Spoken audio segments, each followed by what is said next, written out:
दहशत के पिटारे से एक डरावनी कहानी जिसे मौत का खेल कहना ही सही होगा। एक ऐसा भूतिया खेल जिसमें कई लोगों ने मौत को गले लगा लिया। एक शहर के कोने में एक भूतिया घर था। उसकी दहशत की खबर से सभी शहरवासी परिचित थे। उस घर के आसपास कई एकड़ जमीनों तक कोई घर नहीं बना था। दरअसल उस घर के आसपास कोई रहना ही नहीं चाहता था। एक बार एक टेलीविजन सीरियल डायरेक्टर उसी भूतिया घर में एक लाइव रिकॉर्डिंग सीरियल शूट करने का मन बनाता है, जिसका नाम वह मौत का खेल रखता है। इस खेल में चुने हुए प्रतिभागियों को भूतिया घर के अंदर पूरी रात गुजारनी होगी और इस दौरान हर कमरे में कैमरे लगे होंगे जो इनके डर भरे पलों को रिकॉर्ड करेंगे और अंत में जो प्रतिभागी बिना डरे पूरी रात गुजार लेगा उसे 1 करोड़ की इनामी राशि दी जाएगी। सीरियल डायरेक्टर मौत का खेल की घोषणा सारे शहर में कर देते हैं, लेकिन उन्हें प्रशासन का एक नोटिस आता है कि आपको उस घर में शूटिंग करने की इजाजत नहीं मिल सकती। वह घर खतरे के दायरे में आता है। सीरियल डायरेक्टर बहुत नामी हस्ती था,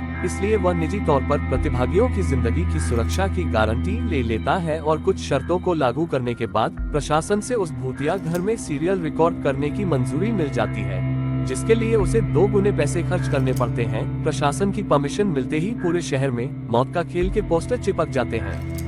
मौत का खेल शहर में होने वाला था, लेकिन लोगों में उत्साह से ज्यादा दहशत भरी हुई थी। पूरे शहर को यकीन था कि इस प्रोग्राम में हिस्सा लेने वाले लोग जिंदा नहीं बचेंगे, लेकिन ये दुनिया तरह तरह की इंसानों से भरी है।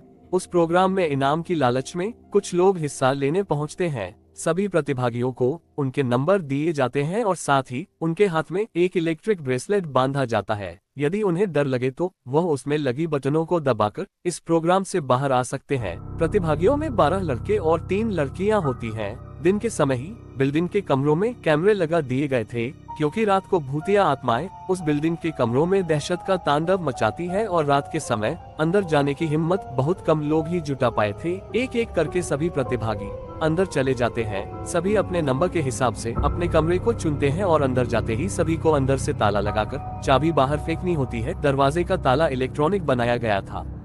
उनके हाथ में लगे ब्रेसलेट के बटन दबाते ही वह ताला खुल सकता था, लेकिन ये बात उन्हें बताई नहीं गई थी। अगर किसी प्रतिभागी ने वह ताला खोला तो प्रतिभागी प्रतियोगिता से बाहर हो जाएगा, जो कि कैमरे की रिकॉर्डिंग में दिखाई देगा। सभी के कमरे में निर्देश देने के लिए स्पीकर लगाए गए थे। उसी से सभी को संकेत दिया जाता है कि सभी जल्द से जल्द अपने कमरे का ताला बंद करके चाबी दरवाजे के नीचे से बाहर फेंके और इसके बाद कमरे की लाइट बंद की जाएगी। निर्देशों के अनुसार सभी अपने कमरे को अंदर से बंद कर देते हैं और चाबियां दरवाजे के नीचे से फेंक देते हैं।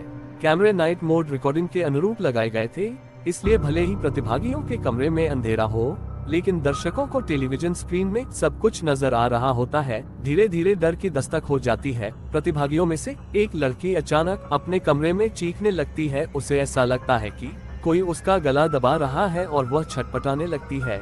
कुछ ही देर में वो डर से बेहोश हो जाती है। उसके बेहोश होते ही लाइव सीरियल देख रहे दर्शक घबरा जाते हैं। अचानक एक एक करके सभी प्रतिभागियों पर भूतिया हमले होने लगते हैं, लेकिन ताज्जुब की बात तो ये थी कि सभी प्रतिभागी अपने आप को स्वयं ही नुकसान पहुंचा रहे थे। कैमरे की रिकॉर्डिंग में साफ साफ नजर आ रहा था, कोई अपने चेहरे पर खरोंच रहा था तो कोई अपना गला दबा रहा था और कई तो अपना सर भी दीवार से मारकर घायल कर रहे थे। दर्शकों का डर बढ़ते देख बिल्डिंग के नजदीक सरकारी अधिकारी पहुंच जाते हैं, क्योंकि प्रोग्राम को प्रशासन की शर्तों के अनुरूप रिकॉर्ड करने की परमिशन दी गई थी, जिनमें से एक शर्त ये भी है कि यदि किसी प्रतिभागी को शूटिंग के दौरान मेडिकल की जरूरत पड़ेगी तो तुरंत डॉक्टर उपलब्ध करवाया जाएगा। और जब सभी प्रतिभागियों को लाइव रिकॉर्डिंग में चोट लगने लगती है तो सभी प्रोग्राम को रोकने की आवाज उठाने लगते हैं। रातों रात प्रशासन पर दबाव बढ़ जाता है। दर्शकों में दहशत फैलते देख प्रोग्राम का प्रसारण रोकने के आदेश आ जाते हैं। तुरंत प्रोग्राम का टेलीकास्ट रुक जाता है और अब जद्दोजहद होने लगती है।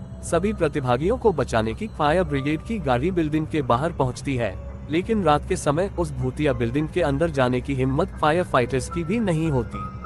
सभी बाहर से खड़े होकर प्रतिभागियों की मौत का तमाशा देख रहे थे, क्योंकि सभी उस बिल्डिंग के खूनी इतिहास से अच्छी तरह वाकिफ थे। कमरे में लगे हुए स्पीकर की मदद से सीरियल का डायरेक्टर प्रतिभागियों को ब्रेसलेट का बटन दबाकर बाहर आने का निर्देश देता है, लेकिन किसी प्रतिभागी को स्पीकर से कोई आवाज सुनाई नहीं देती और न ही प्रतिभागी इतने कंट्रोल में थे कि वह ब्रेसलेट की बटन दबा सके। देखते ही देखते सभी प्रतिभागी लाइव रिकॉर्डिंग में ही आत्महत्या कर लेते हैं, लेकिन सब जानते थे कि ये भूतों के द्वारा किया गया नरसंहार है। सुबह होते ही सबकी लाशें निकाली जाती है और सीरियल डायरेक्टर को भारी मुआवजे के साथ कई साल की जेल की सजा सुनाई जाती है और उस बिल्डिंग को हमेशा के लिए नो विजिट जोन घोषित कर दिया जाता है और इसी के साथ यह कहानी समाप्त हो जाती है।